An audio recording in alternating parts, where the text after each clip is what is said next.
আসসালামু আলাইকুম রহমতুল্লাহ। সুপ্রিয় শিক্ষার্থীবৃন্দ, আশা করি তোমরা সবাই ভালো আছো। এই ভিডিওটা তৈরি করছি অষ্টম শ্রেণীর শিক্ষার্থীদের জন্য। 2024 সালের অষ্টম শ্রেণীর বার্ষিক পরীক্ষার নমুনা প্রশ্নপত্রের সমাধান নিয়ে আজকে আলোচনা করব। অষ্টম শ্রেণীর বিজ্ঞান বার্ষিক পরীক্ষার নমুনা প্রশ্নপত্র 4 এর প্রথম পর্বে আজকে আমরা দেখব নৈর্ব্যক্তিক অংশে আলোচনা। সময় 3 ঘন্টা, পূর্ণমান 100। শিক্ষার্থীরা, আমরা এই নমুনা প্রশ্নপত্র তৈরি করেছি তোমাদের অষ্টম শ্রেণীর বিজ্ঞান অনুশীলন বইয়ের পঞ্চম অধ্যায় আমাদের ল্যাবরেটরি অধ্যায়টি নিয়ে। তোমরা যারা এখনও অন্যান্য বিষয়ের ভিডিওগুলো দেখোনি তারা আমাদের চ্যানেলের প্লেলিস্ট অপশন থেকে ঘুরে আসতে পারো। সেখানে গেলে তোমরা নবম শ্রেণীর অষ্টম শ্রেণীর প্রত্যেকটা বিষয়ের জন্যই আলাদা আলাদা করে কিন্তু প্লেলিস্ট পেয়ে যাচ্ছ। এছাড়াও অষ্টম শ্রেণী বার্ষিক পরীক্ষা 2024 এই প্লেলিস্টে গেলে এনসিটিভি থেকে প্রণীত প্রত্যেকটা বিষয়ের নমুনা প্রশ্নপত্রের সমাধান এবং বার্ষিক পরীক্ষার জন্য সাজেশনগুলো তোমরা দেখে নিতে পারবে। ঠিক আছে? কবিভাগ নৈর্ব্যক্তিক প্রশ্ন নিয়ে আজকে আলোচনা করব। তোমাদের বার্ষিক পরীক্ষায় বহু নির্বাচনী প্রশ্ন থাকবে 15টা, আর এক কথায় উত্তর থাকবে 10টা। এই হচ্ছে মোট 25 নম্বর। এক কথায় উত্তরগুলো ভালো করে পড়লে তোমাদের বহু নির্বাচনী প্রশ্নগুলো কিন্তু পড়া হয়ে যাবে। ঠিক আছে? প্রশ্ন 1, নিউট্রন ও প্রোটনের ভর ইলেকট্রনের তুলনায় কত গুণ? প্রায় 2000 গুণ বেশি। প্রশ্ন 2, পরমাণুর ভরই মূলত কিসের ভর? নিউক্লিয়াসের ভর। প্রশ্ন 3, ভিন্ন ভিন্ন পরমাণুর গঠন ভিন্ন হয় কেন? ভিন্ন ভিন্ন সংখ্যক প্রোটন ও ইলেকট্রন থাকে বলে। প্রশ্ন 4, অ্যাটম নামকরণ করেন কে? ডেমোক্রিটাস। প্রশ্ন 5, অ্যাটমাস অর্থ কী? অবিভাজ্য বা ইনডিভিজিবল। প্রশ্ন 6, মৌলের ক্ষুদ্রতম কণা হলো পরমাণু, কে বলেছেন? ইংরেজ বিজ্ঞানী জন ডাল্টন। প্রশ্ন 7, পরমাণু মৌলিক কণিকা কোনগুলো? ইলেকট্রন, প্রোটন এবং নিউট্রন। প্রশ্ন 8, পরমাণুর ভর ও ধনাত্মক চার্জ সম্পূর্ণ সীমাবদ্ধ থাকে কোথায়? নিউক্লিয়াসে। প্রশ্ন 9, পরমাণু চার্জ নিরপেক্ষ মৌলিক কণিকা কী? নিউট্রন। প্রশ্ন 10, ইলেকট্রন ও নিউক্লিয়াসের মাঝে সমস্ত জায়গায় মূলত কী থাকে? ফাঁকা। প্রশ্ন 11, পরমাণু নিউক্লিয়াসে থাকা মোট প্রোটন সংখ্যাকে কী বলে? পারমাণবিক সংখ্যা। প্রশ্ন 12, নিউক্লিয়াসের প্রোটন ও নিউট্রন সংখ্যার সমষ্টিকে কী বলে? ভর সংখ্যা। প্রশ্ন 13, পারমাণবিক সংখ্যা প্রকাশ করা হয় ইংরেজি কোন বর্ণ দ্বারা? জ্যাট। প্রশ্ন 14, ভর সংখ্যা প্রকাশ করা হয় মূলত কোন বর্ণ দ্বারা? বড় হাতের এ। প্রশ্ন 15, রাসায়নিক বিক্রিয়ায় ভরের পরিবর্তন হয় না, এটি কোন সূত্র? ভর সংরক্ষণের সূত্র। প্রশ্ন 16, পরমাণুকে প্রকাশ করতে কী প্রয়োজন? মৌলের প্রতীক।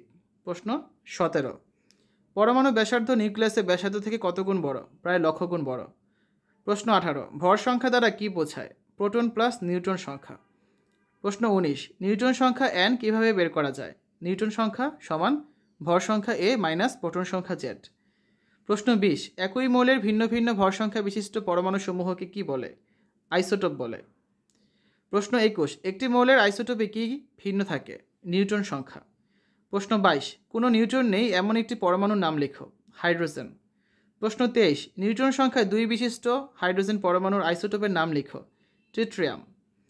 প্রশ্ন 24, তেজস্ক্রিয় মৌলগুলো থেকে কী নির্গত হয়? আলোকরশ্মি ও কণা। প্রশ্ন 25, থাইরয়েড গ্রন্থির রোগ নির্ণয়ে কোন আইসোটোপ ব্যবহার করা হয়? আয়োডিন 131। প্রশ্ন 26, রক্তের লিউকোমিয়া রোগের চিকিৎসায় কোন আইসোটোপটি ব্যবহৃত হয়? রক্তের লিউকোমিয়া রোগের চিকিৎসায় 32P এভাবে লিখবে। ঠিক আছে? মানে ফসফরাস, এই আইসোটোপটি ব্যবহৃত হয়ে থাকে। প্রশ্ন 27, পারমাণবিক শক্তি কেন্দ্রে বিদ্যুৎ তৈরিতে জ্বালানি হিসাবে কোন আইসোটোপ ব্যবহৃত হয়? ইউরেনিয়াম 235।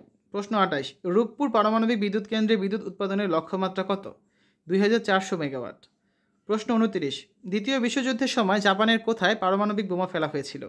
হিরোশিমা এবং নাগাসাকিতে। প্রশ্ন 30, তেজস্ক্রিয়তার কারণে 1986 সালে রাশিয়ার কোথায় অনেক মানুষ মারা যায়? চেরনোবিলে। প্রশ্ন 31, ইলেকট্রন ঘূর্ণনের কাল্পনিক স্তরগুলোকে কী বলে? কক্ষপথ বা অরবিট। প্রশ্ন 32, নির্দিষ্ট শক্তির ইলেকট্রন কোথায় থাকে? নির্দিষ্ট শক্তির অরবিটে। প্রশ্ন 33, কোন সূত্র অবলম্বনে একটি নির্দিষ্ট অরবিটে মোট ইলেকট্রন হিসাব করা হয়? 2n² নিয়মে। প্রশ্ন 34, একটি কক্ষপথে 2n² নিয়মে n এর মান 4 এর বেশি হলে ইলেকট্রন সংখ্যা কতটি হয়? 32টি হয়। প্রশ্ন 35, কোনো পরমাণু ইলেকট্রন গ্রহণ করলে কোন ধরনের চার্জে চার্জিত হয়? ঋণাত্মক বা নেগেটিভ চার্জে। ঠিক আছে? প্রশ্ন 36, ঋণাত্মক চার্জযুক্ত আয়নকে কী বলে? অ্যানায়ন বলে। প্রশ্ন 37, ফ্লোরিন এর সর্ববহিস্থ শক্তি স্তরে কতটি ইলেকট্রন বিদ্যমান থাকে? 7। কারণ ফ্লোরিন আমরা কি জানি? 9 হয়। 1s2, 2s2 আর 2p5। তাহলে 2 আর 5 যোগ করলে কত? 7 হয়। প্রশ্ন 38, রাসায়নিক বিক্রিয়ায় ভরের কী ঘটে? সংরক্ষণ। প্রশ্ন 39, দাঁতের ক্ষয় রোধে কোন যৌগ ব্যবহার করা হয়? Sodium fluoride NaF।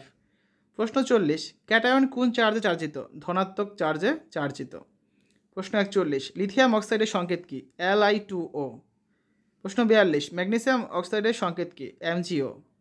প্রশ্ন 43, পরমাণুকে প্রকাশ করা হয় কি দ্বারা? প্রতীক দ্বারা। প্রশ্ন 44, অণুকে মৌলিক বা যৌগিক হতে পারে প্রকাশ করা হয় কি দ্বারা? সংকেত দ্বারা। প্রশ্ন 45, সালফিউরিক অ্যাসিডের সংকেত কি? H2SO4। প্রশ্ন 46, নাইট্রিক অ্যাসিডের সংকেত কি? HNO3। প্রশ্ন 47, সোডিয়াম কার্বনেটের সংকেত কি? Na2CO3। প্রশ্ন 48, কাপড় কাচা সোডার সংকেত কি? Na2CO3 × 10H2 মানে 10 অণু পানি।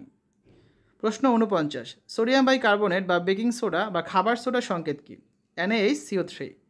প্রশ্ন 50, ভিনেগারের উপাদান অ্যাসিটিক অ্যাসিডের সংকেত কি? CH3COOH ইথেনোইক acid. প্রশ্ন 51, বাজি বা পটকা ফুটিয়ে প্রধানত কোন শক্তি তৈরি করা হয়? শব্দ শক্তি। প্রশ্ন 52, রাসায়নিক শক্তি থেকে তাপ ও আলোক শক্তি রূপান্তরের উদাহরণ দাও। মোমবাতি দহন। প্রশ্ন 53, সোডিয়াম ক্লোরাইড বা খাবার লবণের সংকেত লেখো। NaCl। প্রশ্ন 54, চুনাপাথর বা ক্যালসিয়াম কার্বনেটের সংকেত লেখো। CaCO3। প্রশ্ন 55, চুন বা ক্যালসিয়াম অক্সাইডের সংকেত লেখো। CaO। প্রশ্ন 56, কোনো মৌলের ইংরেজি বা ল্যাটিন নামে সংক্ষিপ্ত প্রকাশকে কি বলে? প্রতীক বলে। প্রশ্ন 57, এখন পর্যন্ত পাওয়া মৌলিক পদার্থের সংখ্যা কত? 118টি। প্রশ্ন 58, একটি মৌল বা মূলক অন্য একটি মৌল বা মূলকের সাথে যুক্ত হওয়ার সামর্থ্যকে কি বলে? যোজনী বলে। প্রশ্ন 59, রাসায়নিক যৌগের গঠনের সংক্ষিপ্ত রূপে প্রকাশের প্রতীকী পদ্ধতিকে কি বলে? সংকেত বলে। প্রশ্ন 60, প্রতীক, সংকেত ও গাণিতিক চিহ্ন দ্বারা রাসায়নিক বিক্রিয়া সংক্ষেপে প্রকাশ করাকে কি বলে? রাসায়নিক সমীকরণ বলা হয়। প্রশ্ন 61, রাসায়নিক সমীকরণে বিক্রিয়কগুলো কোন দিকে লেখা হয়? বাম দিকে। 62, রাসায়নিক সমীকরণে উৎপন্ন পদার্থগুলোকে কোন দিকে লেখা হয়? ডান দিকে। 63, রাসায়নিক সমীকরণে বিক্রিয়ক এবং উৎপন্ন পদার্থের মাঝখানে সাধারণত কী চিহ্ন দিতে হয়? তীর চিহ্ন। 64, রাসায়নিক সমীকরণে তীর চিহ্নের পরিবর্তে সমান চিহ্ন ব্যবহারের শর্ত কী? সমতাকরণ করা। ঠিক আছে। 65, রাসায়নিক সমীকরণে দুটি বিক্রিয়ক বা দুটি উৎপন্ন পদার্থের মাঝখানে কী দিতে হয়? যোগ চিহ্ন দিতে হয়।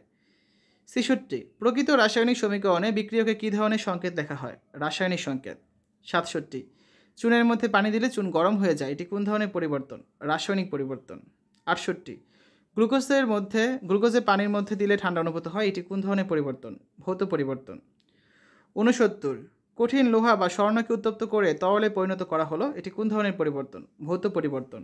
70, নিশাদল এবং কঠিন কার্বন ডাইঅক্সাইড CO2 সলিড সেটাকে উত্তপ্ত করলে তরল না হয়ে সরাসরি বাষ্পে পরিণত হয়, এটি কোন ধরনের পরিবর্তন? ভৌত পরিবর্তন। প্রশ্ন 71, মোম জ্বালালে কঠিন মোম গলে তরলে পরিণত হয়, আবার মোমের দহনে কার্বন ডাইঅক্সাইড এবং পানিও হয়। মোম জ্বালালে কোন ধরনের পরিবর্তন হয়? ভৌত এবং রাসায়নিক উভয় পরিবর্তনই হয়।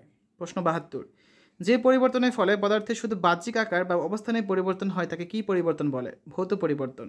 73, পদার্থের সম্পূর্ণ নতুন ধর্মবিশিষ্ট নতুন পদার্থে পরিণত হওয়া কী ধরনের পরিবর্তন? রাসায়নিক পরিবর্তন। 74, বরফ গলে পানিতে পরিণত হওয়া কী ধরনের পরিবর্তন? ভৌত পরিবর্তন। 75, লোহায় মরিচা পড়া কী ধরনের পরিবর্তন? রাসায়নিক পরিবর্তন। 76, বেকিং সোডার মধ্যে লেবুর রস দিলে তাপমাত্রা কমে যায়, মূলত তাপশক্তি কোন শক্তিতে রূপান্তরিত হয়? রাসায়নিক শক্তিতে। 77, দুই বা ততোধিক বিক্রিয়ক একত্রিত হয়ে একটি বিক্রিয়াজাত পদার্থ তৈরি করলে এটি কোন ধরনের বিক্রিয়া? সংযোজন বিক্রিয়া। 78, দহন বিক্রিয়ায় কোনটির উপস্থিতি অত্যাবশ্যক? অক্সিজেন বা O2। প্রশ্ন 79, জোনাকি পোকার শরীরে কোন রাসায়নিক উপাদান পাওয়া যায়? লুসিফেরিন। প্রশ্ন 80, একটি বিক্রিয়ক ভেঙে একাধিক উৎপাদ তৈরি হলে সেটি কী ধরনের বিক্রিয়া? সেটা হচ্ছে বিয়োজন বিক্রিয়া। ঠিক আছে, মানে একটা বিক্রিয়ক থাকবে, সেটা ভেঙে তুমি দুইটা প্রোডাক্ট পাবে কমপক্ষে, বা এর বেশিও পেতে পারো। ঠিক আছে, তো সেটা হচ্ছে কি? বিয়োজন বিক্রিয়া। আর দুইটা বা তিনটা প্রোডাক্ট মিলে যদি তোমার একটা প্রোডাক্ট তৈরি হয়, ঠিক আছে, সেটা হবে কি বিক্রিয়া? সেটা হবে তোমার সংযোজন বিক্রিয়া। ঠিক আছে। 81 নাম্বারটা দেখো, XY ভেঙে কি হয়েছে? X+Y, মানে উৎপাদ ভেঙে, বিক্রিয়ক ভেঙে দুটো উৎপাদ হয়েছে কি? একটা X আর একটা হচ্ছে Y। তাহলে এটা কী ধরনের বিক্রিয়া? যে মাত্র যেটা পড়লাম, একটি বিক্রিয়ক ভেঙে একাধিক উৎপাদ তৈরি হলে, এই ছিল একটা বিক্রিয়ক, এটা ভেঙে একাধিক উৎপাদ তৈরি হয়েছে, তার মানে এটা হচ্ছে কি? বিয়োজন বিক্রিয়া। প্রশ্ন 82, শক্তির একক অবস্থা থেকে অন্য অবস্থায় রূপান্তরকে কি বলে? এটাকে শক্তির রূপান্তর বলা হয়, কারণ আমরা জানি শক্তির কোনো সৃষ্টি বা বিনাশ নেই, শক্তি ধ্বংস করা যায় না, শক্তি সৃষ্টিও করা যায় না। শক্তি কী করা যায়? শুধুমাত্র শক্তির এক রূপ থেকে অন্য রূপে পরিবর্তন করা যায় বা রূপান্তর হওয়া যায় বা ট্রান্সফার করা যায়। ঠিক আছে। তো শিক্ষার্থীরা এই হচ্ছে আজকে আলোচনা। আগামী ক্লাসে আমরা রচনামূলক অংশের সংক্ষিপ্ত প্রশ্নের উত্তরগুলো নিয়ে আলোচনা করব, যেগুলো তোমরা দেখতে পাবে দ্বিতীয় পর্বে। তো এতক্ষণ তোমরা দেখলে অষ্টম শ্রেণীর বিজ্ঞান বার্ষিক পরীক্ষার নমুনা প্রশ্নপত্রের সমাধান। আশা করি এই ভিডিওটা তোমাদের কাছে ভালো লেগেছে। শিক্ষার্থীরা, পরবর্তী ভিডিওগুলো দেখার আমন্ত্রণ জানিয়ে আজ এখানে বিদায় নিচ্ছি। আল্লাহ হাফেজ।